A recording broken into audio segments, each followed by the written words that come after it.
बघू शकता मित्रांनो, आपल्या वाडीला आता 15 ते 13 दिवस पूर्ण झालेले. एकदम छान अशी ग्रोथ पकडलेली वाडीने. एकदम छान अशी पानं 10-10, 5-5, 7-7 पानं झालेली मित्रांनो.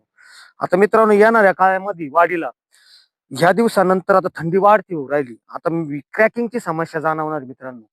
क्रॅकिंग आल्यानंतर त्याच्यामध्ये डिंक सारखा पदार्थ निघतो. क्रॅकिंग आल्यानंतर भरपूर फवारणी घ्यावं लागतात मित्रांनो. तर क्रॅकिंग येऊ नये म्हणून ह्या फवारणीचा आपल्याला फायदा असा मिळणार आहे.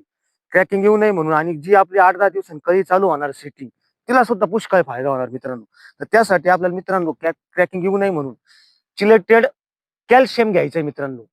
1 लिटर पाण्याला 1 ग्रॅम आणि बोरॉन 20% वालं 1 ग्रॅम, अशा दोघांचं मिश्रण करून आपल्याला फवारणी करायची मित्रांनो. याच्यात कुठल्याही प्रकारचं कुठलंही प्रोडक्ट दुसरं टाकायचं नाही. ही फवारणी केल्यानंतर आपल्या याला जी क्रॅकिंग येते ती आपली जागेवर थांबणार. आपण क्रॅकिंग येण्याच्या अगोदर फवारा करणार, त्याच्यामुळे आपल्याला तो फायदा मिळणार मित्रांनो. आणि आता या प्लॉटला आपण मित्रांनो 12-1 चालू करून दिलंय. तर 12-1 मध्ये कुठल्याही कंपनीचं 2 किलो मायक्रोन्यूटन टाकायचंय मित्रांनो. म्हणजे येणाऱ्या काळातली जी कळी आहे का आपली स्ट्रॉंग निघणार आहे मित्रांनो. आणि याच्यानंतरचा जो ही फवारणी केल्यानंतर लगेच 1 दिवस जाऊन द्यायचा, दुसऱ्या दिवशी सोलोमन, इसाबियन आणि अँट्रोकॉलची फवारणी घ्यायची मित्रांनो. म्हणजे त्याने आपल्या सोलोमननी थ्रिप्स थोडीफार आळी ती कंट्रोल मिळणार आहे, मावा कंट्रोल होणार आहे.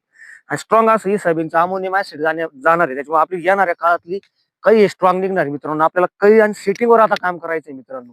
अशा पद्धतीने तुम्हाला सुद्धा नियोजन करायचंय मित्रांनो. हेच नियोजन तुम्ही खरबुजात सुद्धा हेच वापरायचंय मित्रांनो. आपण प्रत्येक व्हिडिओ तुम्हाला सगळ्या गोष्टी दिवसावर सांगू राहिलो मित्रांनो. कोणत्या दिवशी काय करायचंय 4-4 दिवसाला तुम्हाला व्हिडिओ घेऊन येऊ राहिलो मित्रांनो. पूर्ण प्लॉट निघुसत माझ्या शेतकरी बांधवांना या प्लॉट मधून आपण पूर्णतः असं गायडन्स करणार मित्रांनो. असेच नवीन व्हिडिओ बघण्यासाठी चॅनलला फॉलो करा, सबस्क्राईब करा.